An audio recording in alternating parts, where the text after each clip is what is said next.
Hi, I'm Dr. Mitch Harlan, and welcome to the Truth Talks podcast. Today's episode, we have a very special guest. His name is Cody The Crippler Crowley. Cody, how are you? I'm doing fantastic, brother. I'm just so happy to be on here with you. It feels like it's been almost 2 years, but at the same time, it feels like it's been 2 weeks since I've been talking to you. So I love that. I got to set this up. So I had a co-host, Dr. John Petrick, good friend of yours. We owe him immensely for bringing you on as a guest, introducing you to our lives. We were filming out in the studio in Las Vegas, and I remember meeting you for the first time. And this happens to me periodically. I don't question it anymore. Shook your hand, said maybe 3 or 4 words, set in on maybe 10 or 15 minutes, and I said, oh my God, I love this guy. And I'm going to get into the whole fight that recently happened on Showtime. We're going to do all that. But there is something about you, Cody, and one of the things that, as I was, again, getting a little bit prepared for our podcast again, it's the human Cody Crowley that I'm most interested in. Does that make any sense when I say that? 100%. 100%. It's not just, people hear my name and they think of just Cody Crowley, the boxer. Cody Crowley is a hell of a lot more than just a boxer. He's a man. He's a human being. And I'm going to tell you, I want to go down some of this stuff. I always look when I'm doing a story is how does it kind of impact me? Of course, this is why me and producer Chad do these shows. We like to bring people on that inspire us and give us this perseverance and just everything that is wrapped up in Cody Crowley. I want to talk just real quickly about my son. He played his first year of tackle football, and he happens to be 14, and he had a lot of fear built up in him getting ready to go to that first camp, and he didn't get a lot of playing time in the beginning, and he was just really fearful of that getting hit, fearful of the unknown. As I was re-listening to some of the old podcast years, I'm sitting there thinking, oh my God, he's talking to my son. The entire reason why we do Truth Talks is we want that 14-year-old kid that hears you speak, especially on the big stage now, definitely going to be a world champion. We've always known that. And I want to get to all the stuff you're doing now, so we'll make this maybe a little bit quicker. But it was about 13 or 14 for you when this started taking off. Yeah, when I started molding who I am today, it started at that very young age.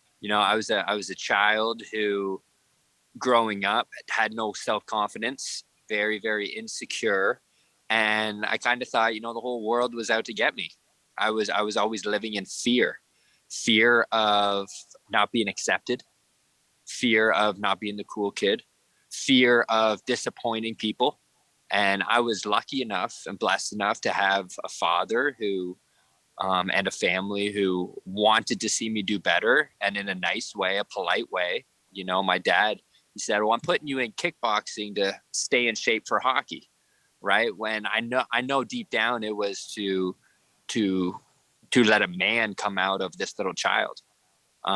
He wanted me to toughen up. He wanted me to learn discipline. He wanted me to learn what sacrifice was. It was right then when I started losing all this weight, and I started building this confidence and seeing my body take off. Because at that young age, it doesn't take much where your body just starts reacting right away to whatever you're doing. And my whole body started changing. My whole structure, how I walked started to change. It changed the interaction with people. They started looking at me differently. And that really started to change my mental state of who I thought I was. And I wasn't that scared anymore. At least I thought so. And my very first fight, all of a sudden, I thought, now I'm this tough guy. I'm this macho man. I'm making something of myself. And within 30 seconds, this girl picked her leg up and just boom, boom, boom across my face and beat the living shit out of me. And that hit so effing deep. And I was so ashamed. And it made me kind of relive all that same experience that I was having before, that was just in my head of all that fear. Now I had to face it. Now it was right in front of me. So now it was something that was eating me alive. And I made a decision right then. You know what? Okay, mother effer, I'm good. I'm going to take you, and I'm going to turn you into the most savage, most in shape, mentally strong, and a will to perceive anything that crosses your path, I'm going to turn you into that monster in that machine. And you're not going to do anything other than that because you need to be accepted. And that's what started this whole journey. I started training twice a day, every day. I lived in a small country town, so there was no fitness gyms or stuff like that. So I stayed at my grandparents' house, who lived more in the city. Wake up at 4 a.m. I would go to walk to the gym, go train, come back home, get dropped off at high school, be at school, get picked up from high school, drive an hour and a half away to go train. I just became this obsessed freak. Everybody was telling me I couldn't do it. I didn't have the resources. In high school, graduation was coming up. Counselors are like, what are you doing? What classes? You need to take some classes. You need to start thinking about your future, not your dreams. And I looked them in the eyes and said, I'm not going to college. I'm going to be a professional fighter. And where I'm from, everyone's born with hockey skates on your feet. Saying you're a fighter, it doesn't even make sense to them. So, I got laughed at, but I had that dream and I had that vision. And I knew if I put myself in the right environment, I have the willpower that I will come out successful no matter what obstacles get placed in front of me. So I booked a one-way ticket, went to Las Vegas at 18 years old, got my face kicked in for 6 months, 8 months once again. Here, I was pretty much training myself. I had some small community gyms I was working at, good coaches, but it was pretty much all myself for my boxing ability. Coming from Canada, where you're born with hockey skates, now I'm living in the fight mecca of the world, Las Vegas, with world champions who have been bred into this since they were 2 years old, being held up to hit a speed bag. And here I am. I can't even hit a speed bag still at 18 years old, training myself in a garage. And now I'm getting my face beat in all day long by these guys who are trained soldiers, bred for this. And I would be on the phone every day calling my mom, crying because that hurt little kid inside of me just wanted to come home. I stuck it out for as long as I could. It lasted about 6 months. And then I moved back home. And then I had a whole nother plate of demons to face, because once again, it's that me going back to school after getting my ass kicked by a girl. Now I'm going back to my city, back to all my friends, my old teammates, everything, showing up as not what I told them I was going to be. Once again, I was portraying this image of being this successful person. And I had to come back and I had to come back and swallow that.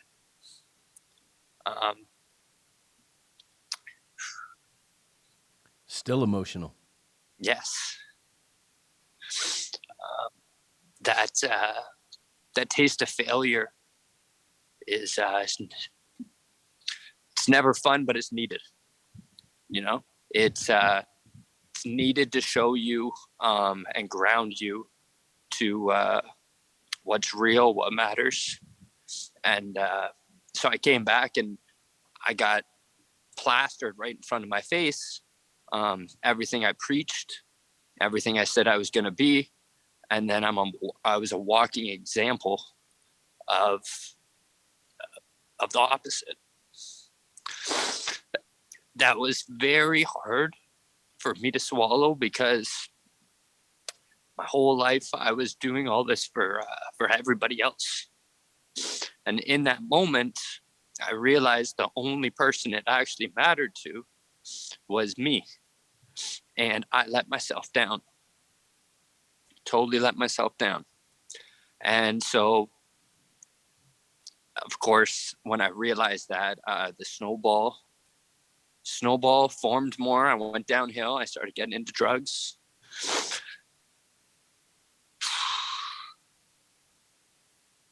Started getting into alcohol. Started becoming a bad person. Started hurting a lot of people. Hurt my family, my friends, and everyone who supported me, and just wanted the best for me, because I couldn't see that I hurt them. I pushed them away. Yeah, it wasn't until one night when, that drinking every night in the bar led me to being in a bar one night and coming across a beautiful young woman. You know, she told me, like, what are you going to do with your life? You've been, since I've known you the last couple months, you've just been sitting around on the couch. And in high school, before I met you, I heard all these things that you were somebody great. And now I don't really know what I'm looking at. So that really sparked a fire underneath me. And I said, if you'll move with me, I'll chase this dream again. Now I have some support system, someone looking out for me that's going to be there on the ground with me and not in another country. And I believe I can do it. So we made a 10-year plan to dedicate 10 years of my life to once again becoming this overly dedicated savage beast that does nothing but eat, sleeps, breathes, and trains boxing. I moved down here. I got signed to Top Rank right away. Things were going great. Got hired by Floyd Mayweather when he fought Manny Pacquiao. That opened my eyes to create my own promotional company. And then that led me to a point where I started to get very, very sick.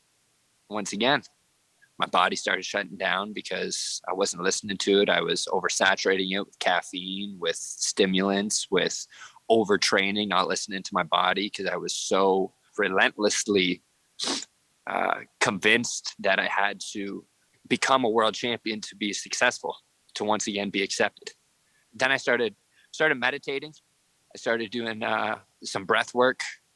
And all of a sudden, one day, things changed, opened up, and I got to see the demons that were inside my head that I was creating this whole time.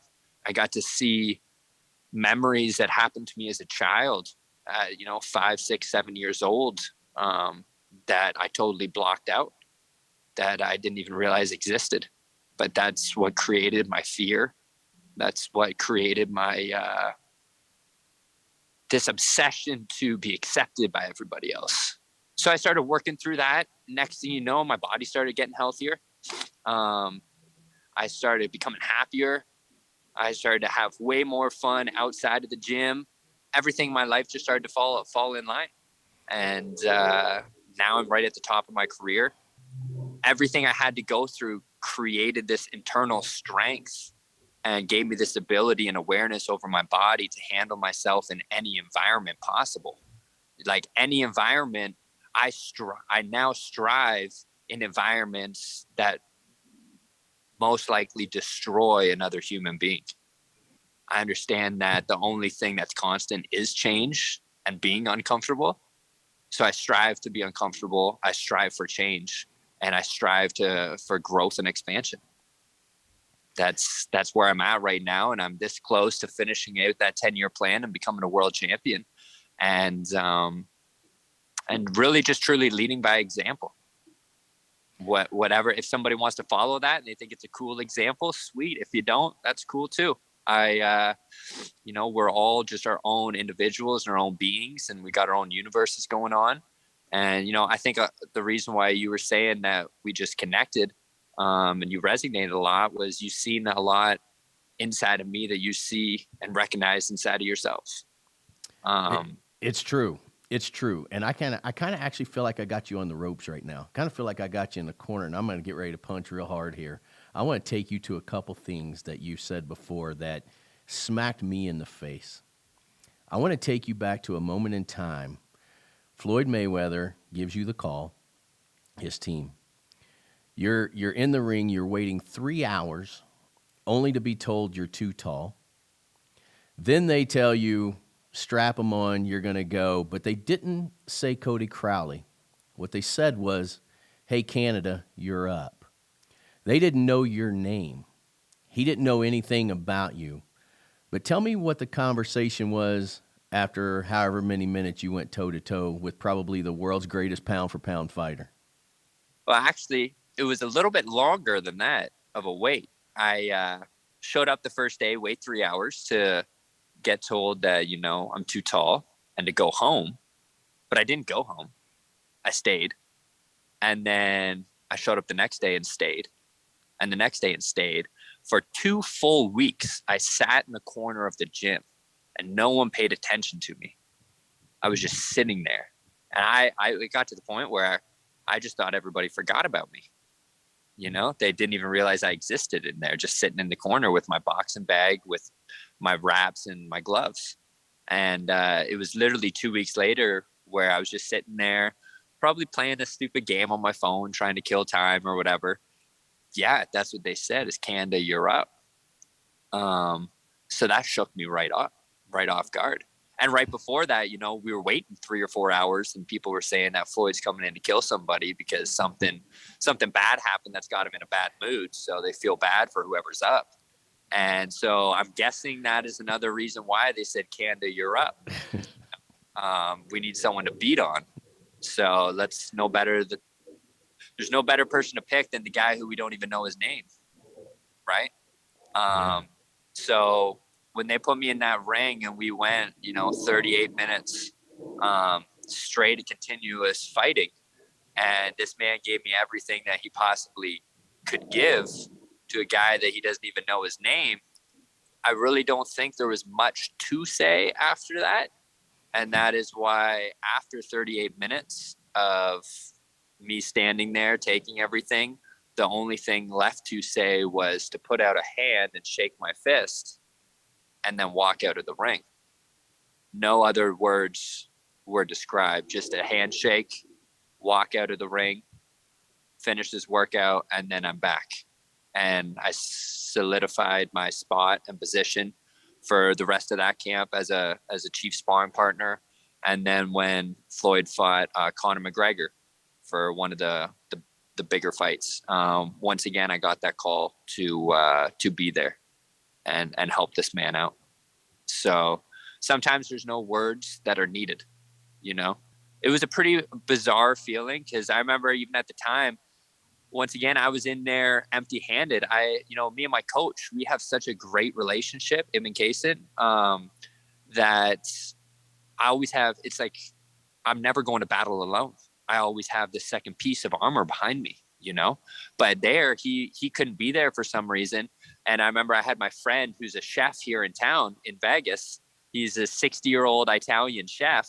And he was just helping me out that day. He said he would come to the gym to watch. And then I got the call that day. So it's me and him. I look back and there's my 60-year-old chef in the corner. Then we look across and there's Floyd Mayweather, the greatest fighter on the planet, and Floyd Mayweather Sr., the greatest trainer on the planet. And, we just looked at each other like, shoot, I hope we packed a lunch because we're in for a hell of a trip. Well, the reason I want to backtrack this, and I'm kind of doing this the way I'm doing it, is I'm now going to come back to another conversation that I had. I'm in the green room, if you will, with your now wife. And I remember her having this conversation with me. She says, no one knows his name, but he's got the heart of a champion. And what was really interesting is when you see somebody who has these great of aspirations, the odds of it actually happening are slim to none, right? I mean, it's like it's overcoming the greatest obstacle you can come from. And what I noticed about her is she had zero doubt that you were going to do it. Zero doubt. And so when I piece your life together, and especially conversations with her, and then the conversation where you had this out-of-body experience, if you will, with the Floyd Mayweather, and now there's some respect going on, I can see how now a person can start to believe. Is that when you really started to believe that you could do this? You know what? I really actually didn't even start to believe. I always believed, right? You always have this belief, but you always second guess and doubt yourself. But it wasn't until I had all those health problems happen. And in 2020, last year, when I really started diving into myself and realizing that even when I came up short on something, it was because of the thoughts that kept coming up in my subconscious, which created the emotions that I was feeling, which created the decisions I made.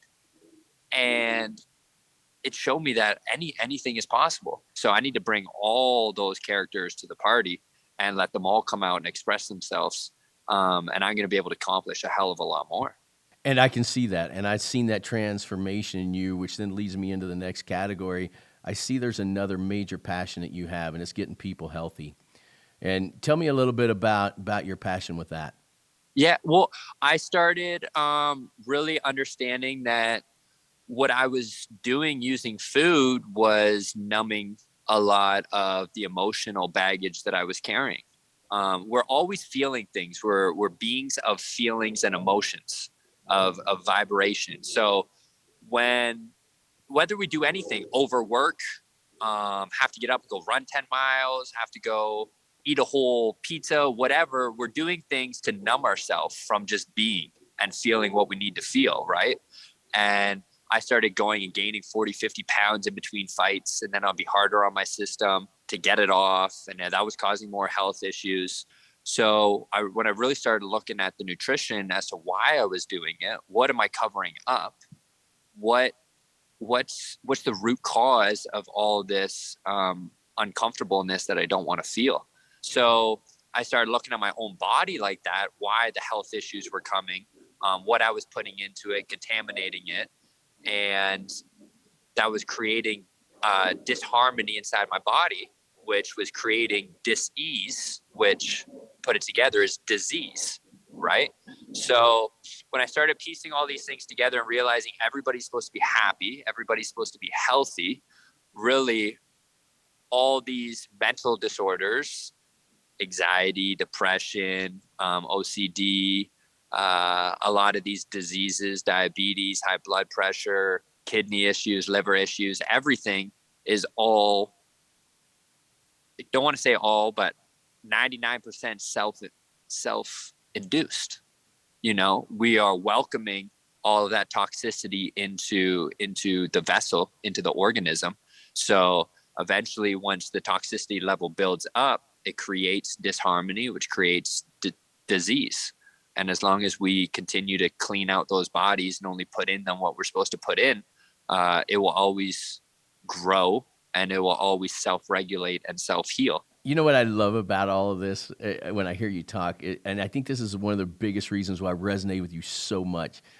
You know, you're known as a boxer, but you have had a lot of fights in your life, and the majority of them didn't include a boxing glove.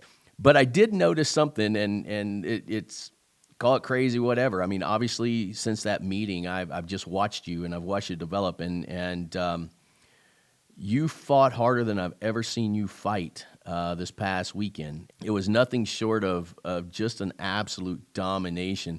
Would you say that it all finally came together in that ring on Saturday night? You've seen glimpses of it. You've seen tiny little glimpses of it when it all came together. I see, because I'm the being in there performing the action. I see both sides of the coin, right? I know when there was opportunities for me to strike and I just didn't pull the trigger. I know when I was off balance. I know when I left myself open. I know when there's different parts of the round I could have capitalized on more to go and get the guy out of there. But coming from everyone else's perception, they only see what I produced, and there was a hell of a lot more to be produced. So that's why I say it's starting to come together. I still went back into a little bit of a tiny little bit of fear, you know, that was left inside that kind of made me go unconscious a little bit in the fight and resort to my old habits, which is just fight. That's where I'm comfortable, just going in there, rock'em sock'em robot in a phone booth and just fighting. But at this level, when you have guys that are very, very talented, it creates more opportunity and more need to be intelligent in the ring, right? And not just fight like two wild dogs. So you've seen a little bit of both. You see me having to bite down and get a little bit more grimy and grind it out and fight harder, if you have to say. One of the things that I'm proud of is the adversity. You know, I pride myself of never ever hitting the canvas, never ever getting knocked down, because that's just never happened to me. I've been in the ring with over 20 plus world champions, and one thing I pride myself on is they have never ever stopped me or hurt me or made me take a knee, not once. So for me to get clipped like that so early, first 6 minutes of the fight in my Showtime debut on the biggest network against the number one IBF contender, where all eyes are on me and I'm the 4-1 underdog. I'm right in the position where I am supposed to be. That's all I'm supposed to be, the underdog. And what did I do once again? I got up and rose out of that position. I know this may be a dumb question, but I knew that statistic, you'd never hit the mat. And when you did anything go through your mind? It made me, when I went down, I was like, shoot, this is real. I'm back. I'm literally back at that time frame where I was boxing Floyd, and it was, are you going to quit now and give up forever, or are you going to get up and keep going? I was reliving that exact same time and space and emotion. And once again, it was the same answer. I keep going. It doesn't matter. You've made the statement before, I'll die before I quit. We had another Navy SEAL on the show that said the exact same sentence. And again, that's what I feel with you. Like, I knew, it was weird. When I saw you get clipped and I saw you go down, it didn't even shake me. I'm like, I know this guy. There's no chance in hell he's staying down there. I want to know what, in that exact moment, what the hell went through his mind? It's pretty crazy, because as I've been going through all of these adversities in life, and especially the last 5 years, I've had a big hate for boxing, because I was only doing boxing to cover up, childhood things and traumas, and was running away from myself, and that made me miss out on a bunch of fun times with people and a bunch of experiences, relationships, everything. So I hated boxing, but when real life stuff started to hit me the last 2 years, I started to have gratitude for boxing, because what boxing was doing for me, all those hours I was spending alone training, all those times I was putting myself through things that nobody else would get put through, I was going to a space all by myself. I was going into this void inside, this meditative state that I didn't realize I was doing. And I was disconnecting with my body and just being the total observer and allowing whatever to happen. I'll be okay. So I started to become more and more aware of this. And I'm seeing now how I am outside of the ring is how I am inside of the ring. It's vice versa. It's always going to be like that. And first you have to, before you can get in the ring, you have to make it to the ring. And how you do anything is how you do everything. So it's just, the last couple of years has really been amazing for me to learn. I feel like I've gained knowledge and experience just in these last 5 to 10 years of chasing this dream that most people don't even get to experience in one lifetime. I feel like it's been multiple lifetimes of wisdom and internal strength that I've gained from having to climb over obstacle after obstacle after obstacle. God, I mean, I love that statement. How you do anything is how you do everything. Damn. Yeah. That's as powerful as it gets. Here's the thing, before I let you go, and I mean this from the bottom of my heart, when I look at my 14-year-old and I know he's getting ready to go through some obstacles and wants to get better, wants to get faster, wants to get stronger. I'm sure there are people, Tom Brady or whatever. I would rather him hear Cody Crowley speak, because I know the glass that you've crawled over, the stuff that you've done, the big games of life that you had to fight. Dude, you are one of the biggest inspirations of my life, and I truly mean that. And I think I sometimes I wonder if you get tired of me sending you Facebook messages, because I've been doing it for 2 years. I'm like, dude, I love you. You're going to crush this thing. I can't wait for you're the world champion. I mean, I hope you don't ever get tired of me, but for 2 years, I bugged you and I've hit you, and I've done it because I admire you. And I think you are a very, very special person. Again, I don't care what you win. I don't care how many belts you have. You are somebody who has actually made an incredible impact in my life, and I want my kids to hear this story. This is why I wanted this podcast. This is why I wanted the first podcast. So I thank you from the bottom of my heart coming on, opening up about stuff that's hard to talk about. I just don't think anybody's going to go toe to toe, because I think the moment that something gets a little hard for you, maybe they clip you just a little bit, I think you're going to draw on that one more thing that's going to come in and make their life miserable in the end. Yeah. Thank you very much from the bottom of my heart. Seriously, a lot of gratitude for you guys, what you do. A big thank you out to Dr. John. This wouldn't happen without him connecting us. So I'm super grateful. I'm here for anything. I'd love to connect with your son at some point. I'm sure our journeys will cross paths, maybe at a future fight or something like that, or a training session, who knows. But I believe everybody loves a true underdog story. Everybody loves someone who overcomes adversity, because they see that inside themselves. They see that they can either paint the picture of a victim, or they can paint the picture of a champion and become that champion. So when you see others do it, it lights that fire and resonates the own champion inside of you that you can be, whether you flip the switch or not. You're that guy. You're that guy. And I tell you what, so producer Chad and I, we don't need front row tickets, probably like second row. So that needs to be put in the contract somewhere. Oh my God, we would love to be there supporting you. We're huge fans of yours. Your message is absolutely phenomenal. I love you to death. And man, you don't have any bigger cheerleaders than us here. Thanks, brother. Thanks again. Thanks for having me on. And yeah, one last time, if anybody wants to jump in on my New Year's resolution, cleanse and detox, it's going to be 30 days, 0 processed foods, 0 chemicals, intermittent fasting. We're going to be flooding our bodies with vital micronutrients so the cells can still function on a cellular level as we eliminate that waste coming out. Reach out to me, DM me. We can get you locked in. Starting January 3rd, I'm just taking this time off boxing to really help as many individuals as I can to start the year off fresh. My goal is to help over 1,000 people this year with their health and with their nutrition. So we're coming out hot, we're coming out fast, and we're coming out strong, because that's what champions do. So anybody, if you want to take that one step further, you want to dive deeper into your health and wellness, reach out to Cody Crowley Boxing, shoot me a DM, and we'll get you set up.